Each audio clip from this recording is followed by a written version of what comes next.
Good morning મિત્રો. આજનો સુવિચાર: ગઈ સંપત્તિ ફરી સાપણે, ગયા વળે વહાણ, ગત અવસર આવે નહીં ને ગયા ન આવે પ્રાણ. આ સુવિચારમાં એવું કહેવા માંગીએ છે કે આપણે એકવાર જો સંપત્તિ ગુમાવી દઈએ તો એ સંપત્તિ આપણને પાછી મળી શકે છે. લાંબી મુસાફરીએ ગયેલા વાહનો પાછા આવી શકે છે, પરંતુ આ જે આપણને સમય મળ્યો છે એ સમય બીજી વાર પાછો આવવાનો નથી.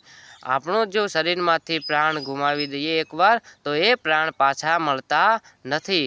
એટલે સમયના ચક્રને ઉલટું ફેરવી શકાતું નથી. તો આપણને આ જે સમય મળ્યો છે એનો આપણે પૂરેપૂરો ઉપયોગ કરવો જોઈએ. આ સમય દરમિયાન આપણાથી જે પણ કંઈ દાન ધર્મનું કામ થઈ શકતું હોય એ કરી લેવું જોઈએ, કેમ કે આ જે સમય જતો રહ્યો તો બીજી વાર પાછો મળવાનો નથી.